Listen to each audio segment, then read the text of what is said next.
Muy buenas noches a todos. ¿Me escuchan bien? Ok. Hoy vamos a seguir con estos roles que venimos hablando, los evangelistas, los ancianos, los maestros, los siervos que avanzan, los siervos que cuidan, los siervos que enseñan y hoy redundantemente los siervos que sirven. Aunque todos son siervos, ¿no? Pero hoy vamos a hablar de el diácono, ¿ok? La definición, las cualidades, sus responsabilidades, el nombramiento del diácono o de los diáconos.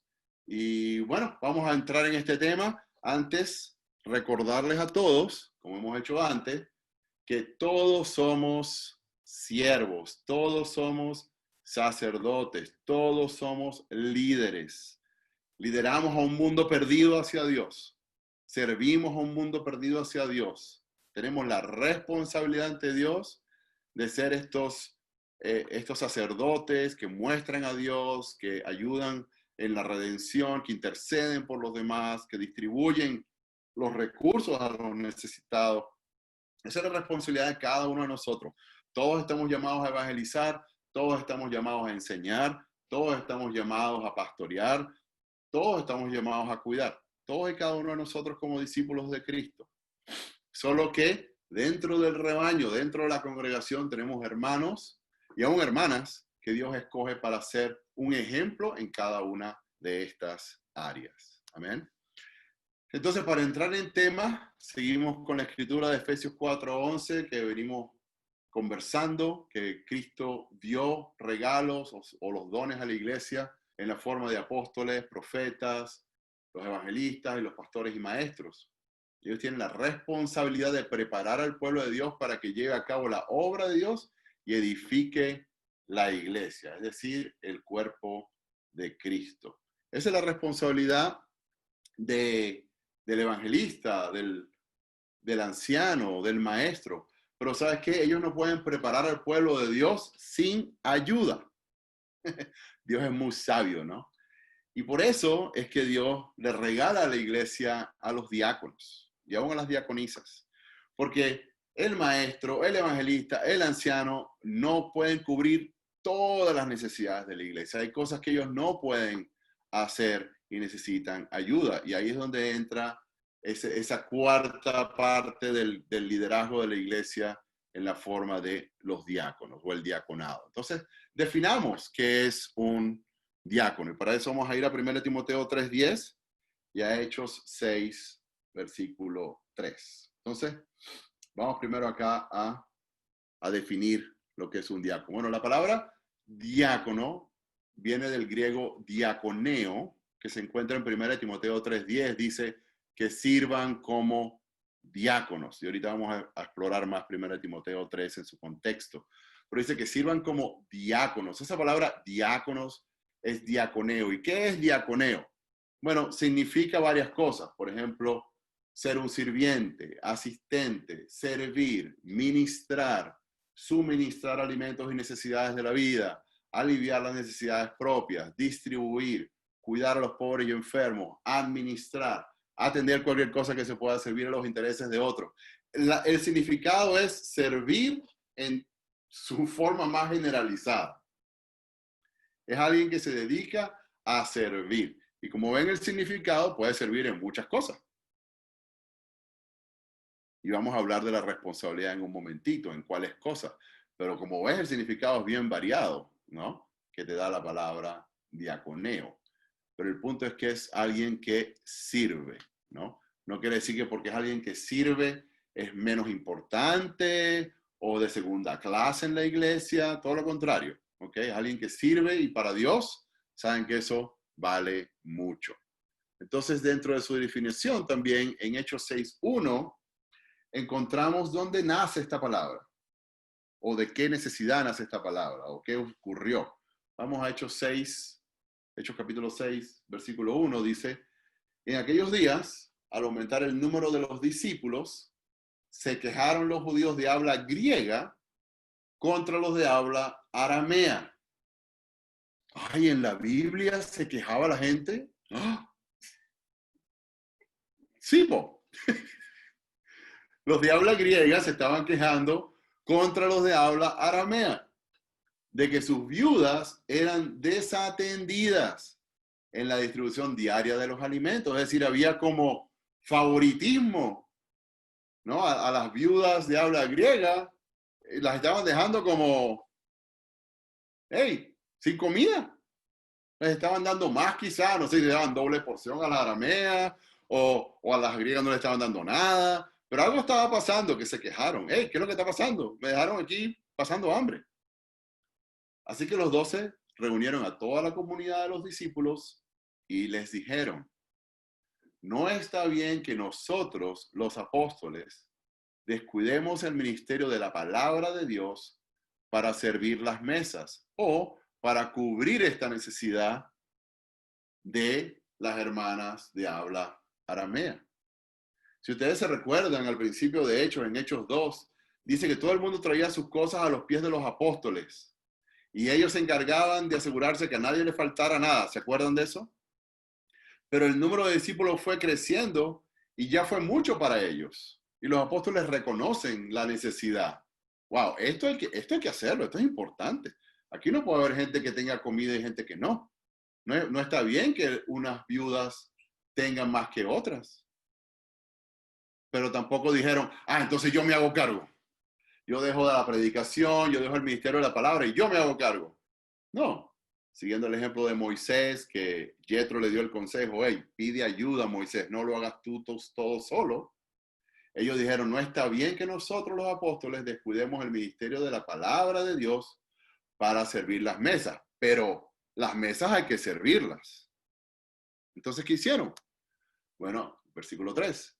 Hermanos, escojan de entre ustedes a 7 hombres de buena reputación, llenos del espíritu y de sabiduría, para encargarles esta responsabilidad. Si los apóstoles no se hicieron la vista gorda. Bueno, mira, que hagan una reunión, que se junten por Zoom las arameas y resuelvan ahí con las hermanas. No, esto es una responsabilidad. Alguien debe encargarse de esta responsabilidad. Entonces se les ocurrió esta idea, escojan 7 hombres de buena reputación, llenos del espíritu y sabiduría, para que se encarguen de una responsabilidad muy importante, una necesidad muy importante en la iglesia. Así nosotros nos dedicaremos, dice el versículo 4, de lleno a la oración y al ministerio de la palabra. Es interesante.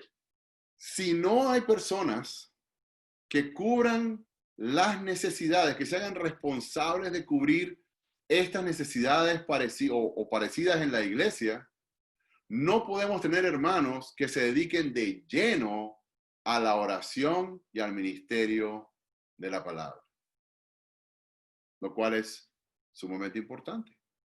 Necesitamos hermanos que se dediquen de lleno a la oración y al ministerio de la palabra, y para eso necesitamos otros hermanos y hermanas que ayuden a cubrir necesidades como estas y parecidas para poder apoyar al ministerio de la oración y de la palabra y cubrir las necesidades que son bien reales en la iglesia, como la de comer, ¿no? Aquel que no tenga alimento. Dice versículo 5, esta propuesta agradó a toda la asamblea.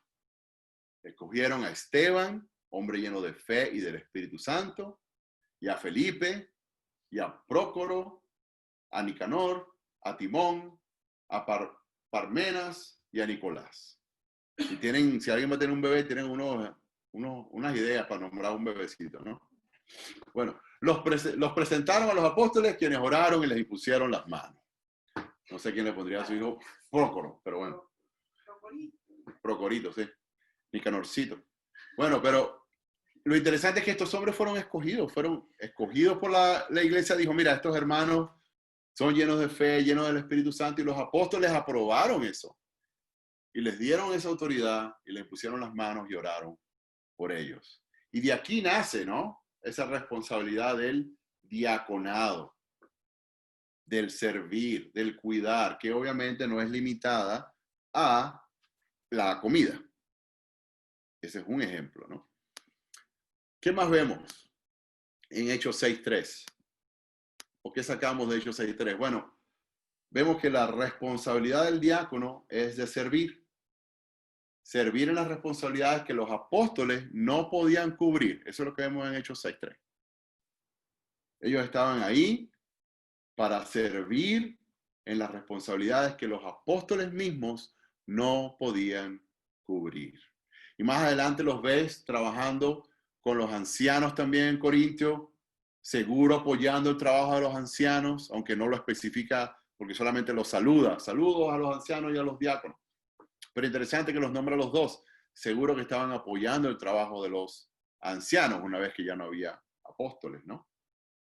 Entonces, ¿qué vemos acá? Que bueno, los diáconos apoyan los roles de Efesios 4:11. Ellos son un apoyo para que el evangelista, el anciano y el maestro, o los evangelistas, los ancianos y maestros, hagan su función, hagan su labor. De hecho, sin los diáconos sería casi que imposible para los evangelistas, ancianos y maestros hacer su función para que crezca la iglesia, para que se edifique el cuerpo de Cristo. Entonces, esto no quiere decir que el diácono es menos importante o es de segunda clase. No, es una relación de sumisión unos a otros. Efesios 5:20. Yo te necesito y tú me necesitas. Yo tengo mi rol, tú tienes tu rol. Pero sin ti no podemos. Y sin nosotros tampoco. ¿Entienden? Entonces se apoyan los unos a los otros en el sentido de que el evangelista avanza, los ancianos cuidan, los maestros enseñan y los diáconos apoyan y sirven en otras necesidades. Apoyan y sirven en otras necesidades. ¿Cuáles son algunas de esas necesidades que podría cubrir un diácono? Bueno, finanzas, benevolencia, logística y etcétera. Puedes cubrir muchas cosas, como vimos en la definición de diaconeo. Ahora, específicamente en la Biblia no tienen la responsabilidad de enseñar, aunque sí pueden enseñar y predicar. De hecho, Esteban, el primero que fue escogido por la iglesia para ser uno de los diáconos, que estaba lleno de fe y del Espíritu Santo, fue el primer mártir. Él salió a predicar y tristemente lo mataron. Entonces no quiere decir que porque eres diácono no puedes predicar, no puedes enseñar. No tienes esa responsabilidad, pero si está en tu corazón y lo puedes hacer, amén. ¿Ok? Entonces eso con respecto a la definición y responsabilidades del diácono. Ahora, ¿cuáles son las cualidades que buscamos en un hermano que quiera ser diácono? Bueno, miremos 1 Timoteo 3, del 8 al 13. 1 Timoteo 3, del 8 al 13. Lo interesante de 1 Timoteo 3, del 8 al 13 es que del 1 al 7, Pablo explica las cualidades del anciano, del obispo, y justo después explica las del diácono. Seguro porque le estaba dando el encargo a Timoteo de nombrar diáconos también. Y vamos a hablar del nombramiento en un momento. Entonces, 1 Timoteo 3, del 8 al 13 dice, los diáconos, igualmente ¿qué? Igualmente que los ancianos. Por eso está la palabra igualmente. Igualmente que los obispos, igualmente que los ancianos, deben ser honorables, sinceros, no amigos del mucho vino, ni codiciosos de las ganancias malavidas. Deben guardar con una conciencia limpia las grandes verdades de la fe. Que primero sean puestos a prueba y después, si no hay nada que reprocharles, que sirvan como diáconos. Asimismo, las esposas de los diáconos deben ser honorables, no calumniadoras, sino moderadas y dignas de toda confianza. El diácono debe ser esposo de una sola mujer y gobernar bien a sus hijos y su propia casa. Los que ejercen bien el diaconado se ganan un lugar de honor y adquieren mayor confianza para hablar de su fe en Cristo Jesús. Yo creo que te puedes dar cuenta del estándar del diácono. O sea, hay un estándar espiritual bien alto, casi tan alto como la del anciano. Dicen que sean honorables. Oye, alguien que tú ves que es digno de honor con su vida, con su comportamiento. Sinceros, íntegros, no amigos del mucho vino, no son borrachos, ni codiciosos de las ganancias malavidas, son íntegros. No se les puede decir, no, este anda haciendo juego sucio con la plata. Guardan con conciencia limpia las grandes verdades de la fe. Algo que se le pide al evangelista también. Puestos a prueba, dice la Escritura. Dice aquí en el versículo 10, que primero sean puestos a prueba.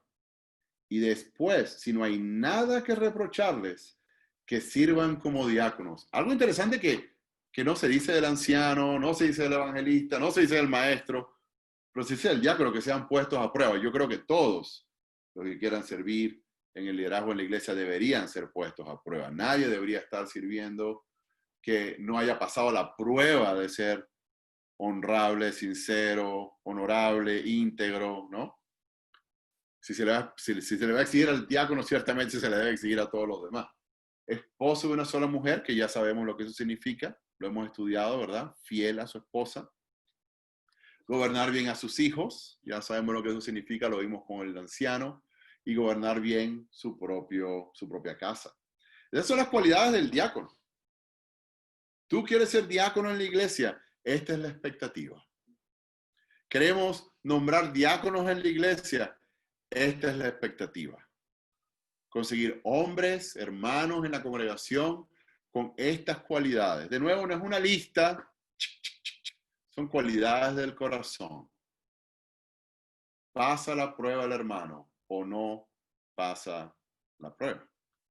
Y yo sí creo que tenemos hermanos que pasan la prueba en la iglesia en Santiago, amén. Entonces, eso es muy animante. Pero también menciona a la esposa del diácono, algo que no hace del anciano, no menciona a la esposa del anciano, pero sí menciona a la esposa del diácono, interesante, ¿no? Por eso es que si se espera una expectativa de la esposa del diácono, se debe esperar una expectativa de la esposa del anciano, de la esposa del evangelista, si el maestro está casado, de la esposa del maestro también. 1 Timoteo 3:11 dice que la esposa sea honorable, que no sean calumniadoras, que sean moderadas y dignas de toda confianza. O sea, la esposa del diácono. Es interesante que aquí hay como doble requisito para nombrar al diácono, tanto de la esposa como del esposo, igual con el anciano, igual con el evangelista si está casado, igual con el maestro si está casado. Hay un estándar. Dentro de la congregación debe haber personas que modelan a Cristo con su manera de vivir. Todos debemos modelar a Cristo.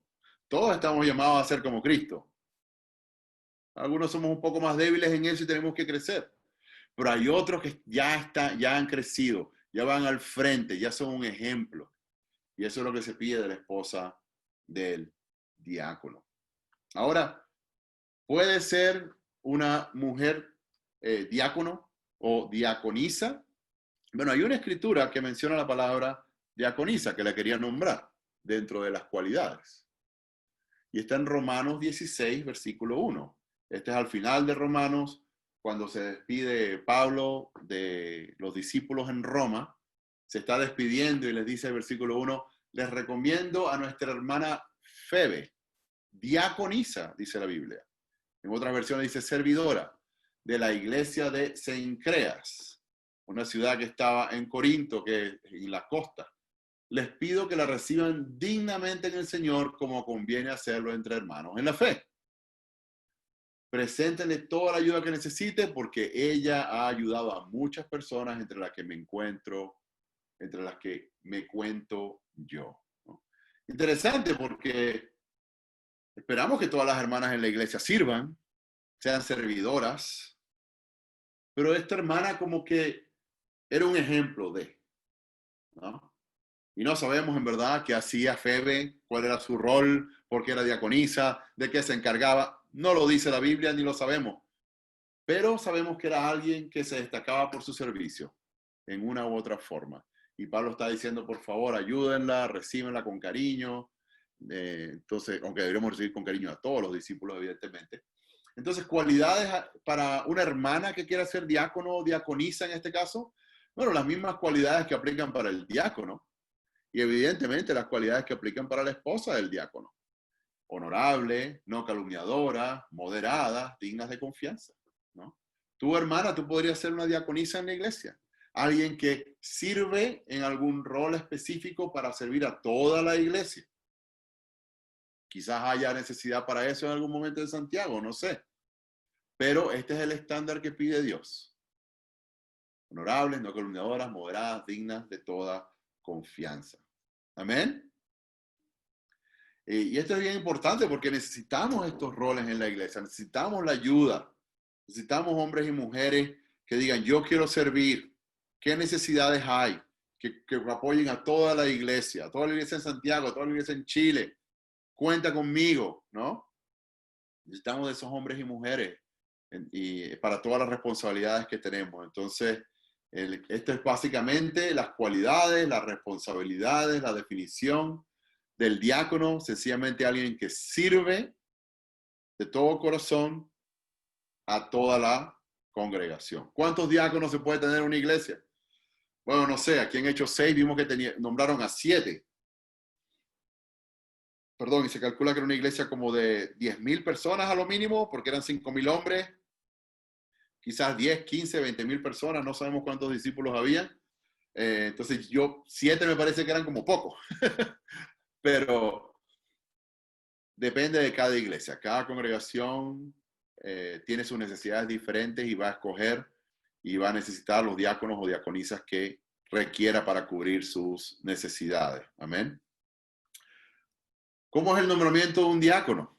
Bueno, parecido a los demás roles, algo que vemos en Hechos 6, que lo hemos hablado para los otros roles también, es que la congregación sugiere candidatos, ¿no? Algo que vamos a hacer acá, que la congregación sugiera candidatos a través de la encuesta que hicimos, que vamos a repetir, que la iglesia sugiera candidatos, pero el evangelista, en este caso mi persona junto con el grupo de liderazgo, aprobamos o no los candidatos que la congregación postule, ¿verdad? Porque necesitamos que esa persona, pues en verdad, cumpla con esas cosas. A veces tenemos percepciones no totalmente objetivas en una situación y a veces al hermano o la hermana le hace falta crecer un poco más y entrenarse un poco más para tener ese rol en la iglesia, ¿no? Cualquiera de los roles que hemos nombrado.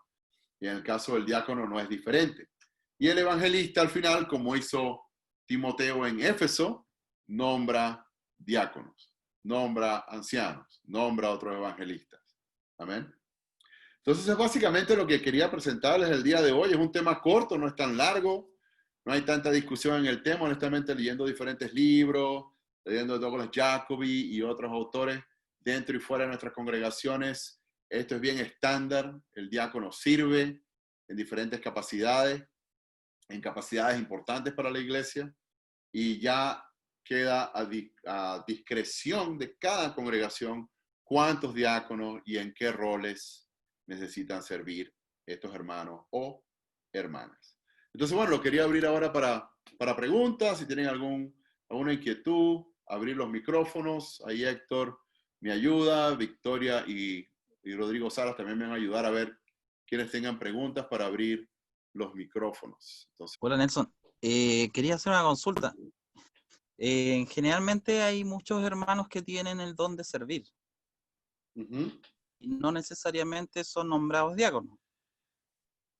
El diácono dentro de la iglesia que es nombrado y además, bueno, es nombrado por el liderazgo, ¿recibe algún ingreso por su trabajo? Porque se le da el hecho como de, tú eres nombrado para esto. buena pregunta. En la Biblia no se ve, y en los ejemplos que he vivido en estos 26 años tampoco. Entonces, pero depende de su labor.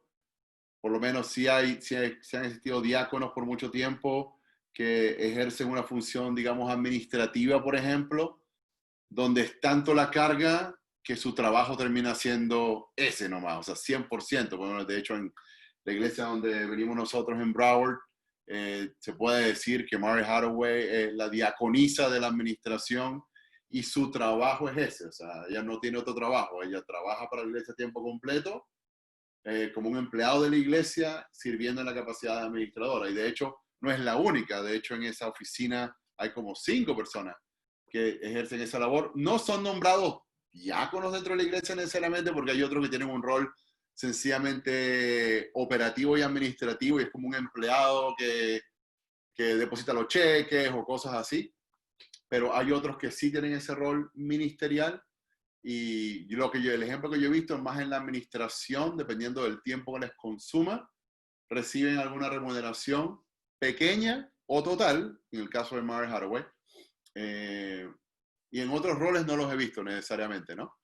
Y todo va a depender también de cada congregación, pero la Biblia necesariamente no es explícita en que deban recibir una remuneración. Sí, Nelson, Huguito preguntó si el diácono puede ser soltero.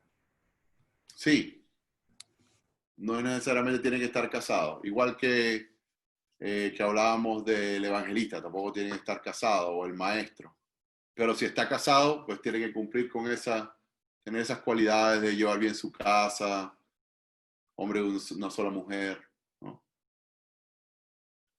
Sí, hola a todos. Hola. Hola. Estaba pensando si se podría ser más específico o aclarar, por ejemplo, ¿a qué se refiere cuando habla de la cualidad de que sean puestos a prueba el diácono? Si tiene que ver necesariamente el poner a prueba con el hecho de que cumpla las cualidades que necesita tener el diácono o la diaconisa, o si tiene que ver con su fe, que su fe haya sido puesta a prueba, que haya mostrado su fidelidad en relación a eso. Buena pregunta, no lo especifica, ¿no? Solo dice que sea puesto a prueba. Bueno, de forma lógica deduzco, y lo que hemos visto también en otras congregaciones de las que hemos pertenecido y otras que no hemos pertenecido, pero sí tenemos relación profunda, es que todas esas cualidades son puestas a prueba. Que cómo está su matrimonio, cómo está con sus hijos, ¿no? Cómo está su integridad, cómo está su sinceridad, ¿no? Todo eso es puesto a prueba. Y obviamente se pone a prueba en el discipulado, en la relación cercana con la persona. Entonces, todo eso se ve, ¿no? Su fe. Y obviamente para eso se requiere tiempo también. Igualmente que los otros roles, no puede ser un diácono alguien que tiene 1 año de bautizado, ni siquiera 5. No tiene que ver como 10, 15 años. O sea, que has pasado un tiempo porque la vida, Satanás nos ataca. Y cómo pasas las pruebas, ¿no? Cómo pasas situaciones difíciles en tu vida, va a demostrar mucho tu carácter también. Entonces, y tu fe, ¿no? ¿Dónde está tu fe? ¿Te tambaleas o no? ¿Sigues firme? No quiere decir que no vas a pecar, que no vas a cometer errores, pero sí te levantas otra vez, ¿no? Pero es más de carácter, ¿no? Más de corazón. Ogna y Andrés. Andrés. Hola, buenas noches. ¿Me escucha? Sí. Sí, me escucha ya. Por tu experiencia, Nelson, ¿cuáles serían como las principales áreas en la iglesia donde podría servir el diácono? Buena pregunta. Definitivamente benevolencia creo que es un área grande. Finanzas es otro área grande. La administración de la iglesia es un área grande. Yo no podría hacer lo que hago si yo tuviera que encargarme de la administración, de las cuentas de los bancos, de los depósitos, imposible. O sea, los números y es demasiado, ¿no? Entonces se necesita gente que apoye en eso, que sean excelentes en eso, que sean transparentes en eso para que uno pueda hacer su trabajo en paz, ¿no? Porque yo me dedico a predicar, yo me dedico a entrenar, me dedico a evangelizar y no quiere decir que me desentiendo. Que los apóstoles no fue como, encárguense de las hermanitas y nos vemos el año que viene. No, uno pregunta, uno está atento, pero la responsabilidad se delega, ¿no?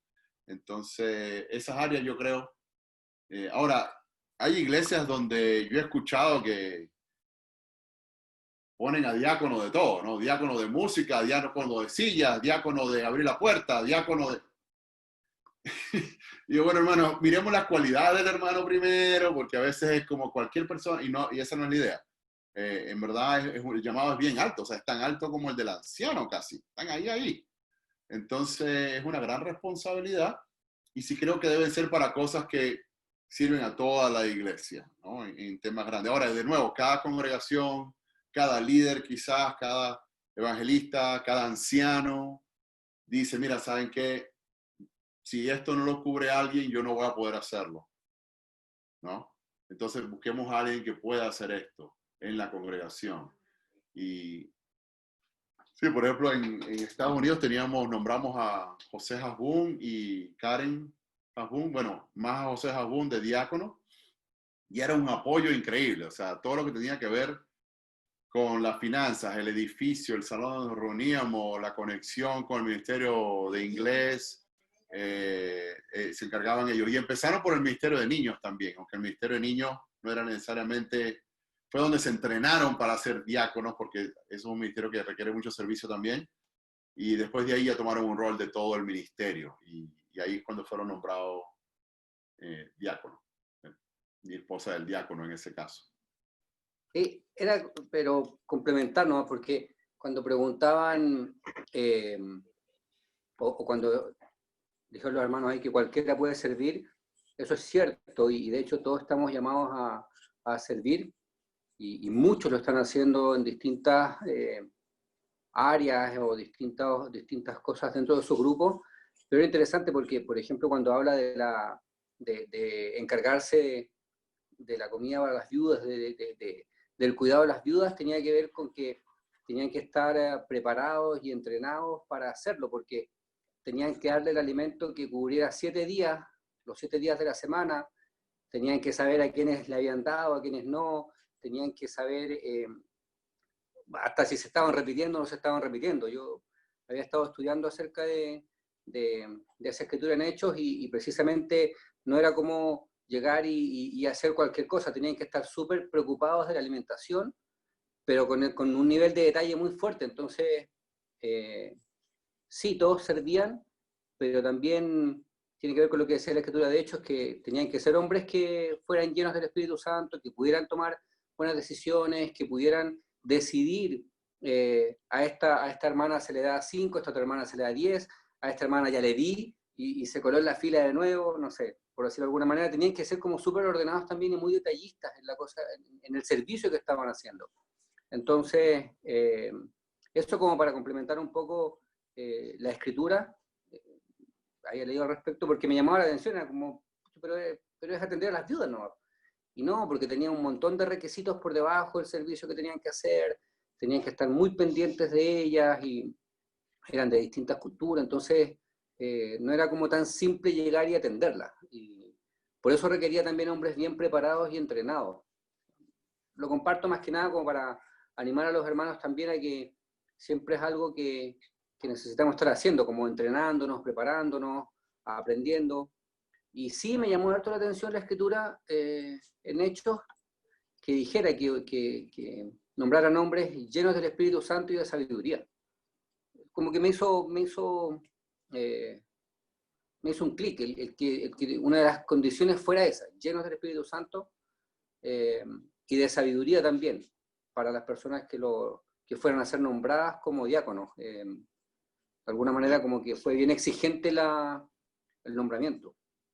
Sí. Pero eso, gracias por compartir también. No, gracias, Claudio, porque ciertamente el diácono tiene que tomar decisiones que afectan la vida de los demás. Entonces necesitas mucha sabiduría, discernir espiritualmente quién necesita, cuándo necesita, cuánto necesita, ¿no? Si estamos hablando de benevolencia o aún en finanzas, ¿no? Entonces, sí, requiere mucha sabiduría, y que todos somos hijos de Dios, unos tienen más sabiduría que otros, ¿no? Y entonces, muy buen agotamiento ahí, Claudio. ¿Alguien más? ¿Alguna pregunta, comentario?